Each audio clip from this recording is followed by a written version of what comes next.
금강경 세 번째. 수보리 존자가 부처님께 이렇게 여쭈었습니다. 세존이시여, 이 법문의 이름을 무엇이라 해야 하며 저희들이 어떻게 잘 받들고 지켜야 하겠습니까?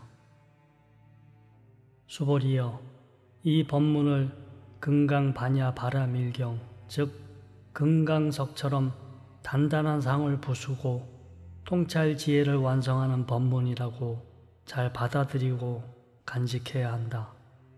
수보리여, 나 열애가 반야바라밀이라고 말한 것은 단지 관습적으로 표현한 것일 뿐 반야바라밀이라는 고유한 실체가 따로 있는 것이 아니다. 수보리여, 열애가 설한 어떤 법이 있다고 생각하는가?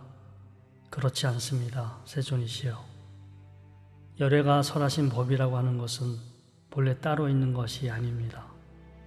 수보리여, 삼천대천 세계에 있는 미세한 티끌들은 많다고 할 수 있는가? 참으로 많습니다. 세존이시여. 수보리여, 열애가 말하는 미세한 티끌들은 관습적인 표현일 뿐이며 본래 그러한 미세한 티끌이라는 것은 따로 없다. 또한 열애가 말하는 세계 또한 그러한 세계가 따로 있는 것이 아니라 관습적인 표현일 뿐이다. 수보리여, 32가지 부처의 상호를 가졌다고 해서 열애로 볼 수 있는가? 그렇지 않습니다. 세존이시여. 32가지 부처의 상호는 별도로 존재하는 것이 아니라 단지 관습적인 표현일 뿐이기 때문입니다.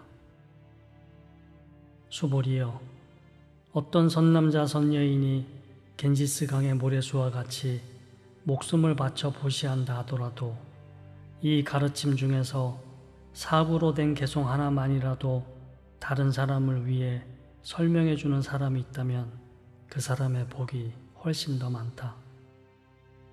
이때 수보리 존자는 이러한 법문을 듣고 그 깊은 뜻을 통달해 이해하고 눈물 흘리며 세존께 이와 같이 말했습니다. 참으로 경이롭습니다. 세존이시여. 세존께서는 이와 같은 깊은 뜻이 담긴 가르침을 설해 주셨습니다. 제가 지혜의 눈이 열린 이후로 이러한 가르침은 처음 들어봅니다.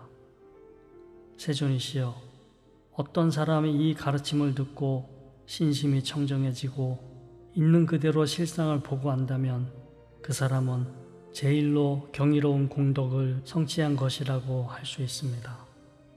세존이시여, 세존께서 말씀하셨던 대로 실상이라는 것 또한 본래 따로 실상이라는 것이 있는 것이 아니라 단지 관습적으로 표현한 것입니다. 세존이시여, 제가 지금 이와 같은 가르침을 얻어듣고 믿고 이해하고 받아 지니기는 어렵지 않습니다. 그러나 500년 후 말법 시대의 중생들 중에 이러한 가르침을 듣고 믿고 이해하고 받아 지니는 사람이 있다면 그 사람이야말로 제일로 경이롭다 할 것입니다. 그 사람은 아상, 즉 나라는 실체가 따로 있다는 인식, 인상, 즉 오온을 떠나 어떠한 자성이 따로 있다는 인식, 중생상, 즉 생명의 본질이 따로 있다는 인식, 수자상, 즉 영혼 혹은 정신이라는 실체가 따로 있다는 인식을 가지고 있지 않기 때문입니다. 왜 그런가 하면 아상, 인상, 중생상, 수자상이라는 것이 원래 따로 있는 것이 아니기 때문입니다. 또한 일체의 모든 상을 여인 분을 곧 모든 부처님이라고 부르기 때문입니다. 세존께서 이와 같이 말씀하셨습니다. 수보리여, 그렇다. 만약 어떤 사람이 이 가르침을 접하고 들을 때 놀라고 무서워하고 두려워하지 않는다면 그 사람은 참으로 경이로운 사람이라고 알아야 한다. 수보리여, 열애가 최고의 바라밀이라고 말할 때는 본래 따로 그러한 것이 있는 것이 아니라 단지 관습적으로 표현한 것이다. 수보리여, 열애가 인욕 바라밀이라고 말하는 것 또한 마찬가지이다. 수보리여, 과거 가리왕이 나의 몸을 베고 자를 때에도 당시에 나는 아상, 인상, 중생상, 수자상을 가지고 있지 않았다. 만약 그때 나에게 마디마디가 떨어져 나갈 때마다 아상, 인상, 중생상, 수자상을 가지고 있었다면 당연히 분노와 원한을 일으켰을 것이다. 수보리여, 또한 생각해 보건대 500년 전에 나는 인욕을 닦는 신선이었다. 그때에도 아상, 인상, 중생상, 수자상을 가지고 있지 않았다. 그러므로 수보리여, 참다운 깨달음을 구하는 보살은 마땅히 일체의 상을 떠나서 안욕따라 삼맥삼보리, 즉 위없고 바르고 원만한 깨달음에 대한 마음을 가져야 하나니 형상이나 소리, 냄새, 맛, 감촉, 생각 등에 머물지 말고 마땅히 머무는 바 없는 마음을 가져야 한다. 만약 마음에 머금이 있다면 진실로 머물러야 할 것이 아니다. 때문에 열애는 깨달음을 구하는 참다운 보살은 감각 대상 등에 머무는 마음 없이 오시를 실천해야 한다고 설한 것이다. 수보리여, 깨달음을 구하는 참다운 보살은 일체의 중생들을 이롭게 하기 위해 마땅히 이와 같이 오시해야 한다. 일체의 모든 상이라고 하는 것은 본래 그러한 상이 따로 없다. 또 일체 중생이라고 하는 것 또한 본래 그러한 것이 따로 있는 것이 아니다. 수보리여, 열애는 진실을 말하는 자이고 실제인 것을 말하는 자이며 늘 한결같은 말을 하는 자이며 허황된 말을 하지 않고 거짓말을 하는 자가 아니다.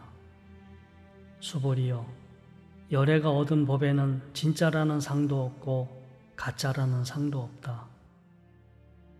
수보리여, 만약 보살이 경계에 머물러 보시한다면 그 사람은 어둠 속에 들어가 앞을 보지 못하는 것과 같다. 그러나 경계에 머물지 않고 보시한다면 눈 뜨고 밝은 햇빛 속에서 여러 가지 대상을 보는 것과 같다. 수보리여, 앞으로 다가오는 세상에서 만약 선남자 선여인이 이 가르침을 잘 받아 지니고 독송한다면 모든 것을 있는 그대로 다하는 열애의 직연으로 볼 때 그 사람들은 모두 무량하고 무한한 공덕을 성취할 것이다. 수보리여, 만약 선남자 선여인이 아침이나 낮 혹은 저녁 동안에 겐지스강에 모래할 만큼 몸을 바쳐 보시하고 또 이와 같이 무량 백천만억급 동안 몸을 바쳐 보시한다 하더라도 어떤 사람이 이 가르침을 듣고 비방하지 않고 믿음에 거슬림이 없다면 그 사람의 복이 앞의 사람보다 훨씬 더 수승하다. 하물며 이 가르침을 베껴 쓰고 남을 위해 설명해 준다면 그 복덕은 얼마나 크겠는가. 요컨대 수보리여, 이 가르침의 공덕은 가히 헤아릴 수 없고 비교할 만한 것이 없으며 한이 없다.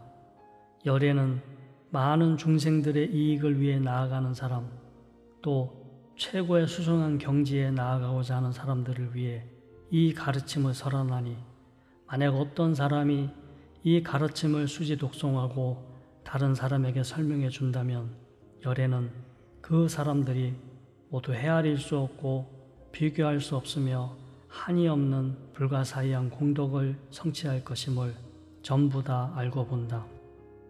이런 사람들은 현재의 몸을 가지고 위없고 바르고 원만한 열애의 깨달음을 성취할 것이다. 수보리여, 저열한 믿음을 가진 사람은 나라는 실체가 따로 있다는 인식, 오온을 떠나 어떠한 자성이 따로 있다는 인식, 생명의 본질이 따로 있다는 인식, 영혼 혹은 정신이라는 실체가 따로 있다는 인식에 집착하고 있기 때문에 이 가르침을 능히 듣고 받아들이고 독송하지 못하고 다른 사람들을 위해 설명해 주지도 못한다.